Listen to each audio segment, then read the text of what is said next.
Yes class, now we can continue this chapter. Okay, this is abstract and concrete noun. Okay, so let's start from here. Think and match. अब आपको क्या करना है, matching करनी है. Match concrete nouns with the abstract nouns.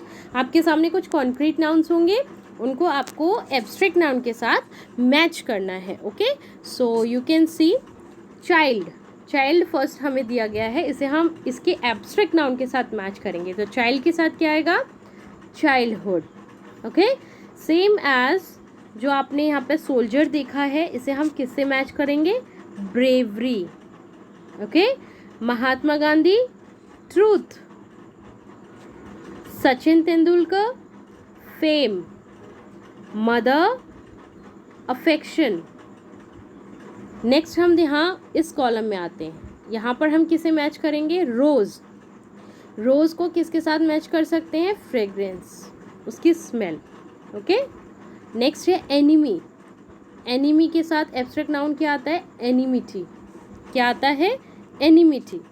तो यहाँ पर हमने क्या देखा, एनिमी के साथ कौन सा एब्स्ट्रैक्ट नाउन है, एनिमिटी. नेक्स्ट है आपका बेबी क्या है बेटा, इन्फेंसी. ठीक है. नेक्स्ट है आपका हीरोइज्म, विलेनी. ठीक है, आपका इस तरीके से ये मैचअप कंप्लीट हो जाएगा. नेक्स्ट बच्चों हम देखते हैं थिंक एंड राइट. आपके पास फिर से ये टॉपिक आया है, think and write. You have to write it in your notebook also. Okay, so form abstract nouns from the concrete nouns दिए गए हैं, इनसे आपको एब्स्ट्रैक्ट नाउन निकालना है. इस पूरी एक्सरसाइज को करने के बाद बच्चों हमारे बिल्कुल भी 1% डाउट नहीं होने वाला है कि एब्स्ट्रैक्ट नाउन या कॉन्क्रीट नाउन में क्या डिफरेंस होता है. ओके, सो इस तरीके से हम ये जब एक्सरसाइज अपनी प्रैक्टिस में लाएंगे तो हमारे सारे डाउट्स अपने आप क्लियर हो जाएंगे. तो आई थिंक अभी भी आप लोगों को एब्स्ट्रैक्ट और कॉन्क्रीट में कोई डाउट नहीं रहा होगा, सारी चीज़ें क्लियर हो गई होंगी. बट हम प्रैक्टिस करेंगे तो वो और परफेक्ट हो जाएंगी. सो अब इस एक्सरसाइज को आप बताइए. स्लेव के साथ हम कौन सा एब्स्ट्रैक्ट नाउन लिख सकते हैं, स्लेवरी. आपको गिवन है. फ्रेंडशिप. स्टूडेंटशिप. जजमेंट. देखा, इस तरीके से हमें ये सारे फिल करने हैं. ओके, सो आई थिंक कि आपको इसमें कोई प्रॉब्लम नहीं होगी, लेकिन इन केस अगर कोई दिक्कत आती है तो आप लोग मुझसे शेयर कीजिएगा and I will explain it. And now come to next. अगर बच्चों आपको लिखने में प्रॉब्लम आ रही है तो आप जो है इसे जूम करके भी आराम से यहाँ देख सकते हैं. यस, आप यहाँ से इसे कॉपी भी कर सकते हैं. ठीक है, इस वीडियो में आपको सारे आंसर्स भी मिल जाएंगे जिससे आप अपनी नोटबुक में भी लिख सकते हैं. जैसे आपने थीफ का देखा, थेफ्ट है ना, manhood, inspector, inspection, speaker, speech, teacher, teaching. Okay, इस तरीके से. नेक्स्ट बच्चों एक और हमारा एक्सरसाइज यहाँ पर स्टार्ट हो जाती है, that is think and right.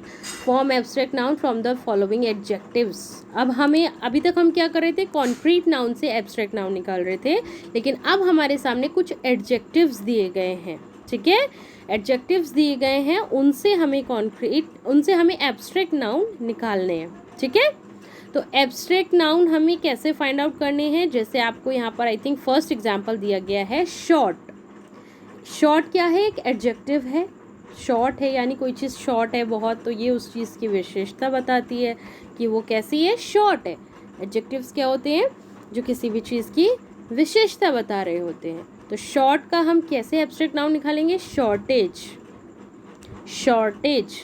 Same as आपको यहाँ डीप का क्या लिखना है, depth. Criminal, crime. Wealthy, wealth. ठीक है, इस तरीके से आप एडजेक्टिव्स से भी एब्स्ट्रैक्ट नाउन फाइंड आउट कर सकते हैं. Now come to next page class.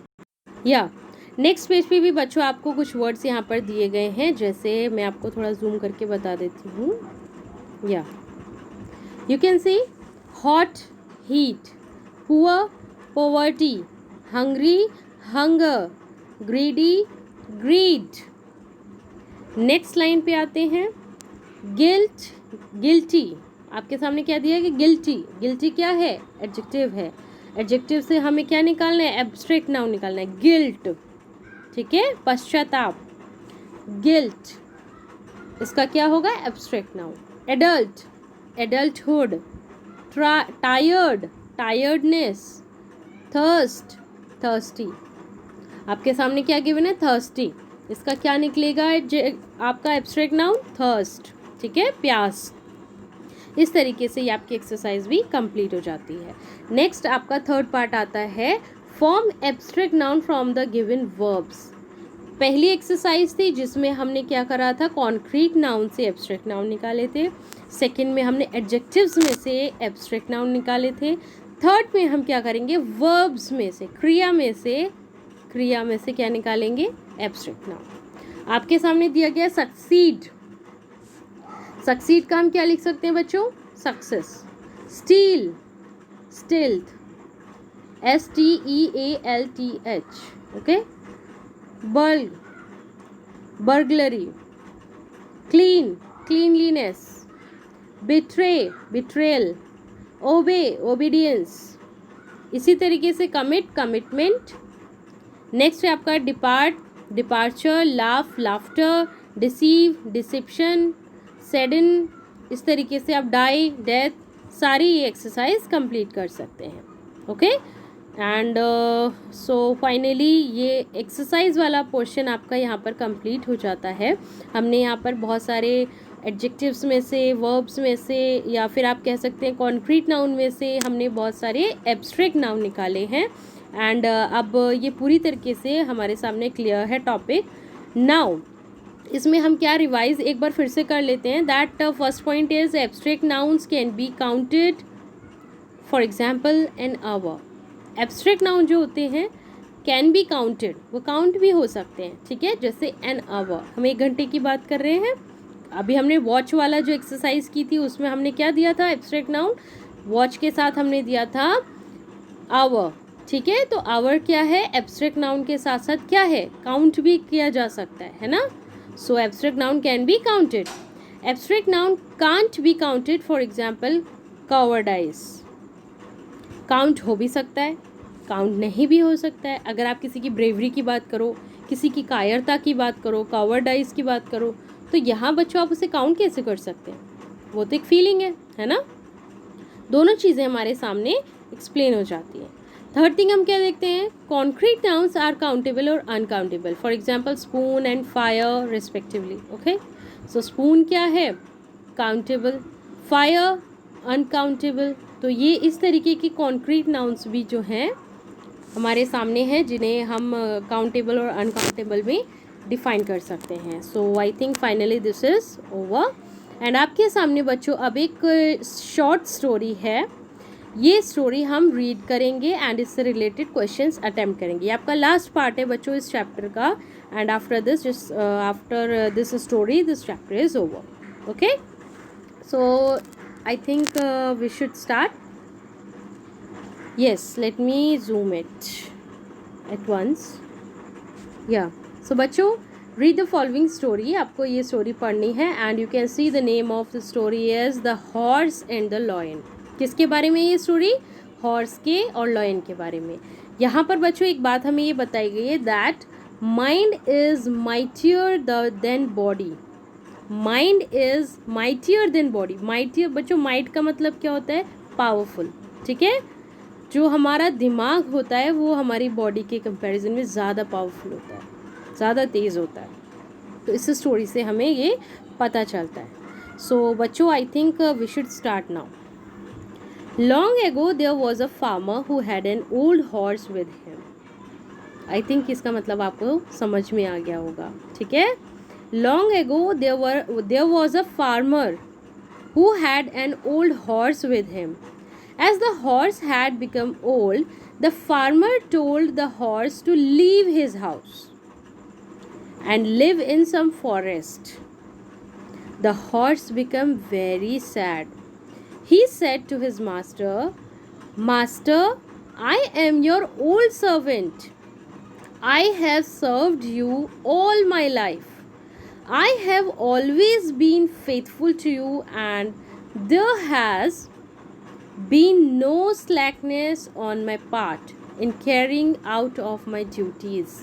यहाँ पर बच्चों इतनी लाइंस में हमने ये देखा कि एक फार्मर है, वो अपने एक हॉर्स को क्या करता है, पालता है, लेकिन जब वो बहुत ओल्ड हो जाता है, बूढ़ा हो जाता है, तो वो मास्टर उससे क्या कहता है कि अब तुम किसी जंगल में जाकर रहने लगो, ठीक है।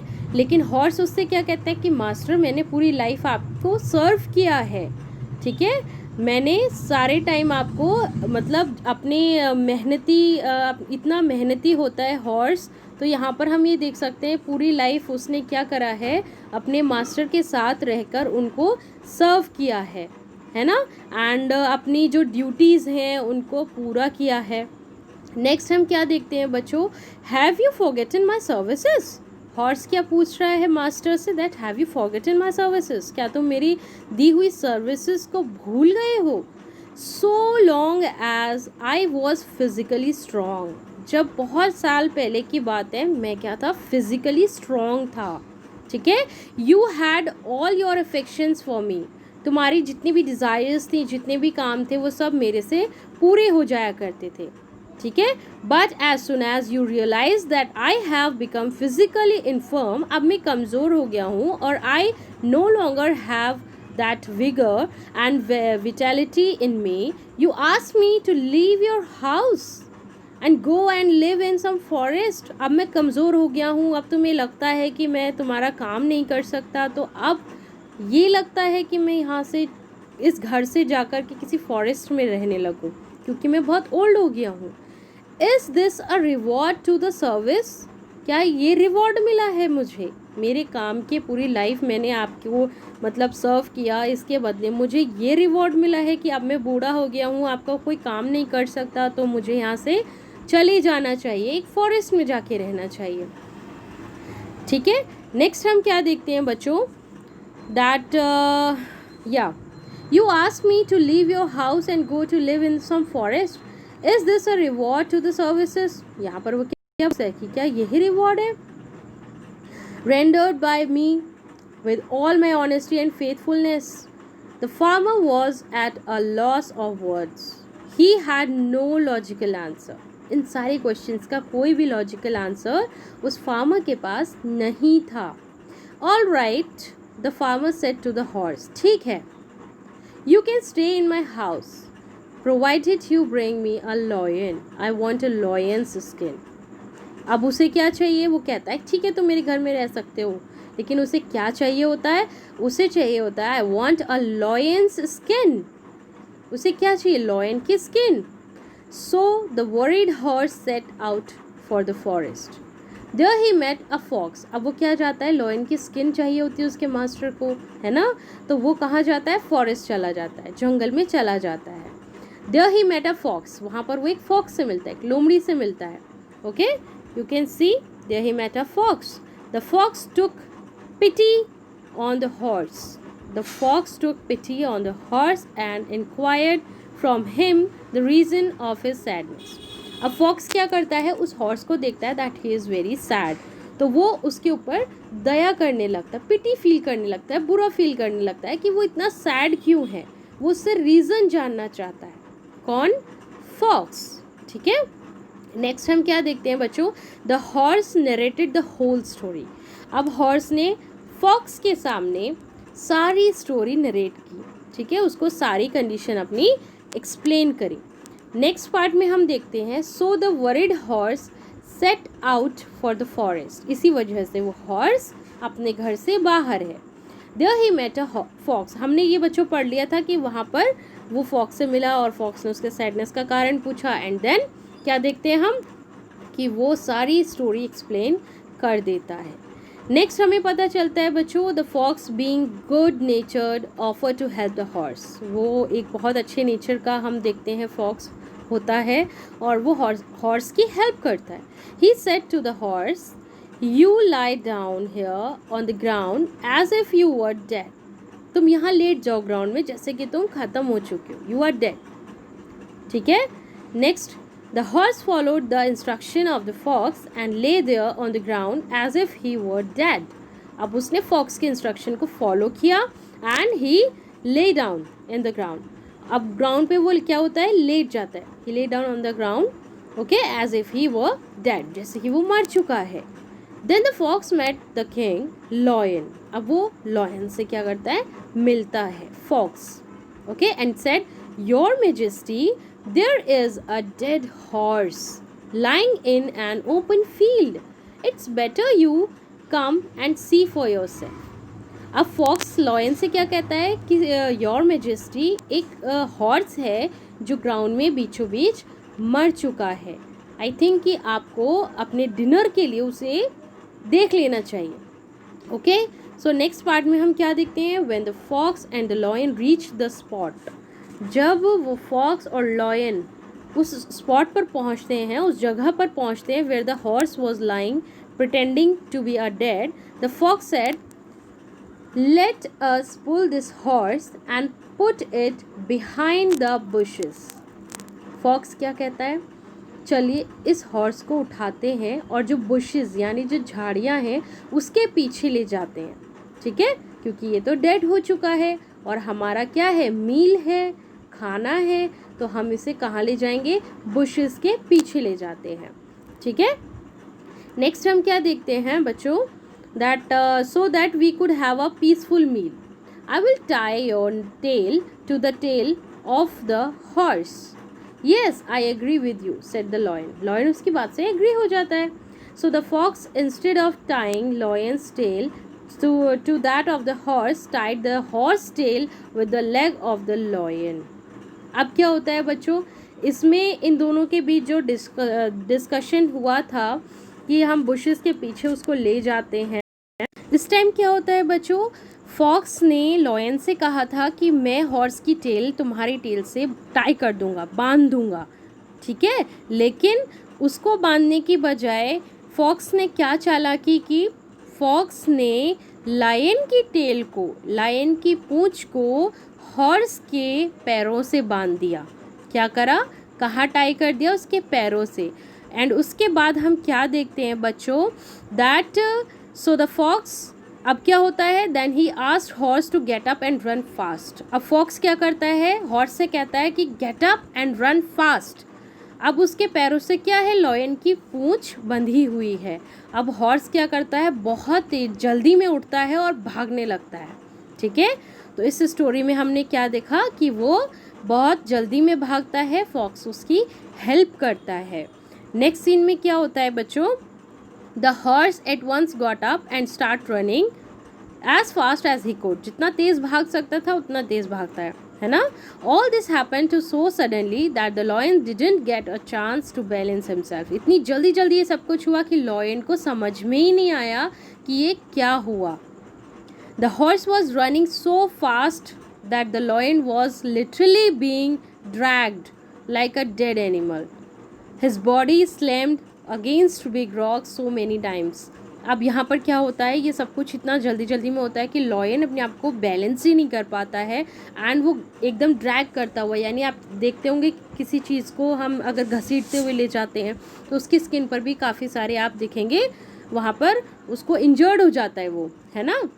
नेक्स्ट हम क्या देखते हैं बच्चों, the lion began to cry and threaten but the horse didn't stop. Lion उसे गिड़गिड़ाने लगता है, कहता है कि थ्रेटन यानी उसे रोने लगता है, क्राई करता है कि मुझे छोड़ो, लेकिन हॉर्स उसे नहीं छोड़ता, वो रुकता ही नहीं है। Horse didn't stop.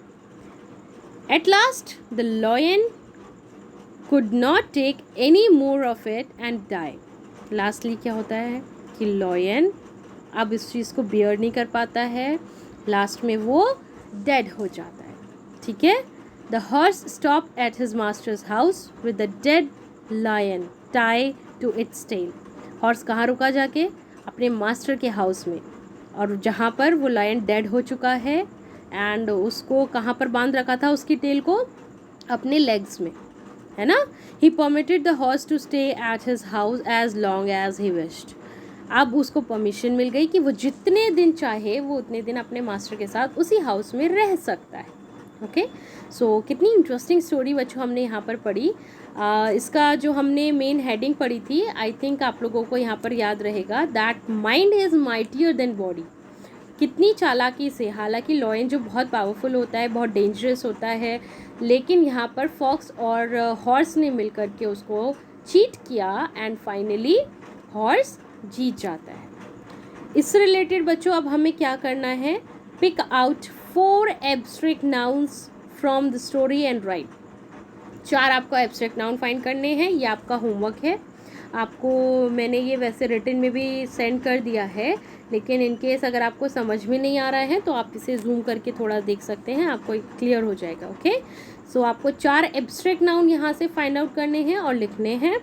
Pick out 4 concrete nouns, आपको कॉन्क्रीट नाउन भी फाइंड आउट करने हैं, abstract noun, concrete noun, and आपको 4 एडजेक्टिव भी फाइंड करने हैं। एंड आपको क्या करना है लास्ट में, pick out 4 verbs from the story and frame abstract noun from the. आपने बच्चों ऐसे रिलेटेड इससे आपने अभी पीछे एक्सरसाइजेस भी की हैं, एंड आई थिंक इस स्टोरी को समझाने के बाद आपको कोई डाउट नहीं होगा and you can easily do this exercise. Okay, so finally this chapter I think now it's over, yeah, now it's over, and in our upcoming videos we will discuss our new chapter. So in case अगर आपको अभी भी कोई problem है बच्चों abstract noun में, concrete noun में, so you can ask me, and thank you so much for this session. Thank you class.